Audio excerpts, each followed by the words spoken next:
I'm Ehud Gat, and this is the author's vlog coming to you directly from my kitchen.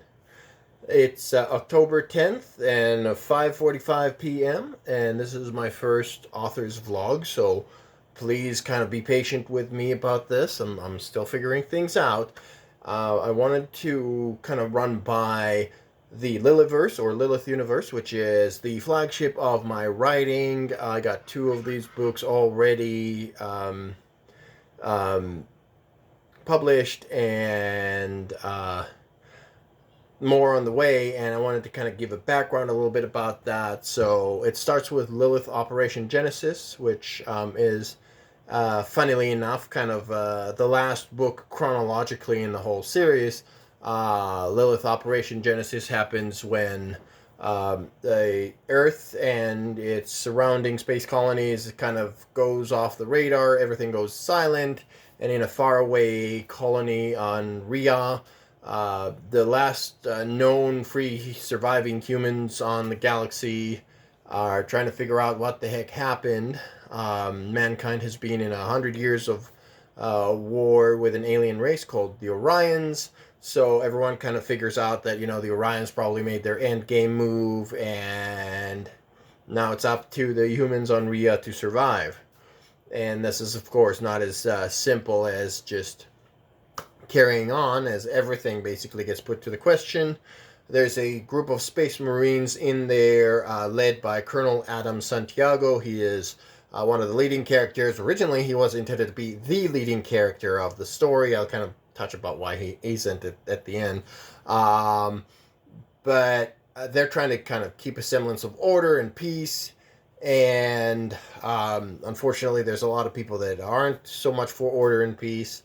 So society is kind of crumbling, and in all of this, there's Lilith. She introduces herself as a bounty huntress. She's a very, very heated, temperamental kind of human, very, very violent, and she seems like she's not so much a good guy. Originally, when I wrote that story, Adam was supposed to be like the good guy. He's very morally upright. He's a very honest and straightforward person.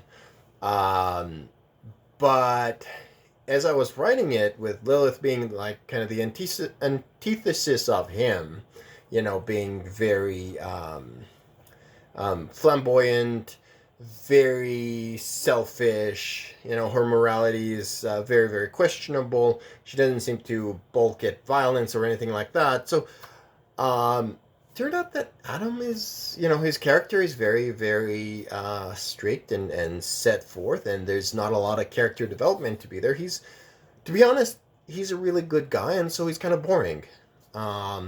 He's kind of if we look at Marvel comics, it's like Captain America. Really, really, there's not a lot to develop there. He's just such a good guy.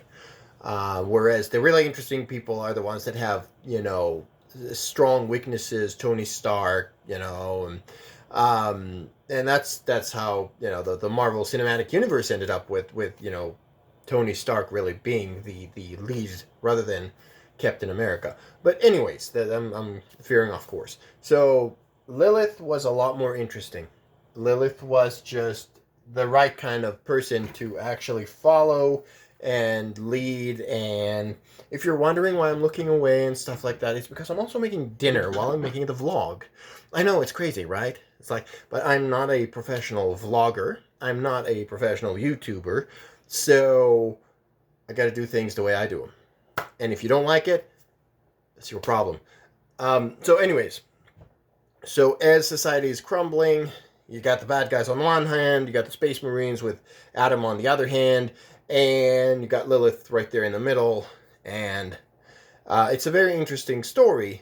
And in writing it, I originally intended kind of to have a one-off book. I had a very clear idea of what I wanted to write, but when you write a story that's 300 years in the future, you find that there's a lot of history of a future yet to be that you kind of have to write and create in order to have an interesting fleshed out world. Because, I mean, if you think about it, if I say that I'm arranging deck chairs on a Titanic, people are like, "Oh yeah, I get the reference, right?" Because everyone gets the reference, even though the Titanic sank more than 100 years ago, right? We still talk about the Industrial Revolution, about the Roman Empire, right? So there has to be a history of the recent centuries for the world to feel real, to feel like something that actually exists or plausibly exists. And so with that in mind, I had to create a history between the now and the time of the story. And in doing so, I created an interesting world that I felt like I wanted to explore. So I figured I'll go backwards from Operation Genesis, which really is a kind of an endgame kind of story. It's not something you can write sequels to, but you can explore the world before Operation Genesis, and so that's what I did. Starting with the Orion War, since that is really, really recent history during Operation Genesis, it happened in the years right prior to Operation Genesis, so it's on everyone's mind. Everyone has been involved, and so I went there. Specifically to two major campaigns, the battle for Proxima Centauri, and then the campaign to conquer the planet of Vega from the Orions. So I started that. It was supposed to be just one book. I called it Operation Methus, after the name I had for the battle for Proxima. And it turned out that it was way too big. Where in Lilith Operation Genesis, the focus was very, very narrow. All the happenings were in this one little colony. Writing about the whole Orion War was like huge. Just imagine, you have star systems, the Navy, the Marines, the Army, and all through that, you have the different characters in different places. Whereas in Operation Genesis, they're all kind of in the same place.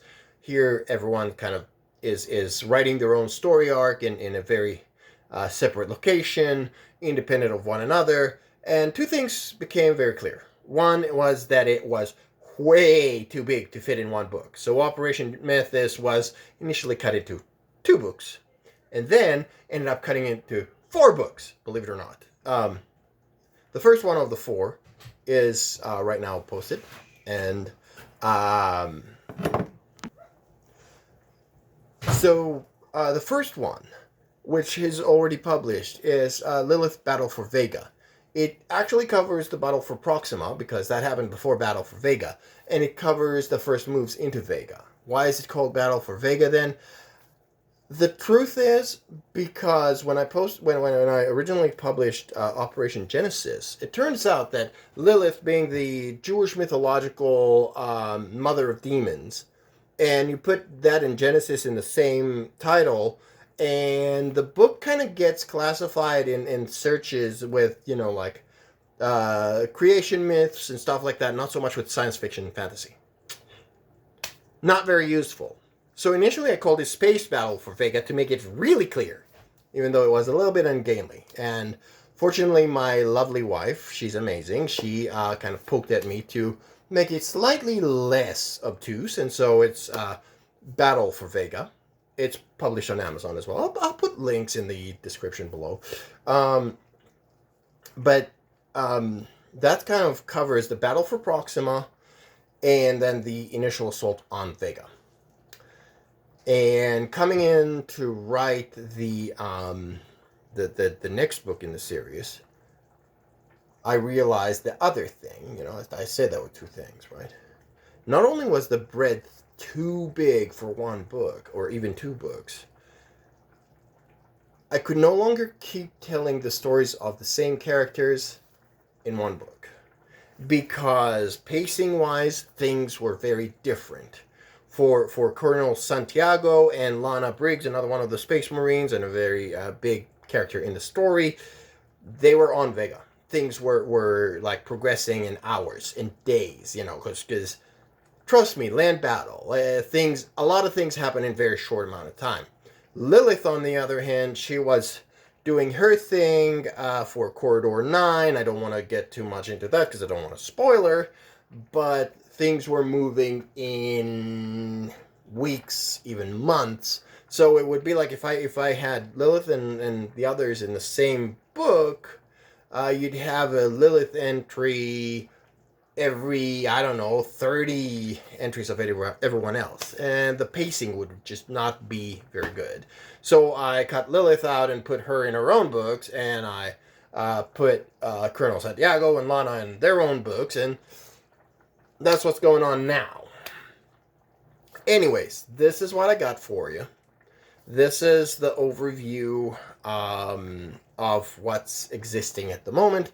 I'm working on the third book and the fourth book, basically parallel, because one is a Lilith book, it's Lilith, Bringer of Death, and the other is The Acid Rains of Vega, a Liliverse story, which will really follow on the ground war for Vega. It introduces a lot of new characters that are kind of, interesting to follow, and kind of trying to cover both space battle and ground battle and everything else. It's a lot of fun. I'll kind of update more about the specific books in a later entry because this one is already getting long. I'm a Hoodgat. Love you guys. How do I do this? That's how I do it, right? Is that a heart? I don't know. I'm just being fun. Hope everything goes well with everyone.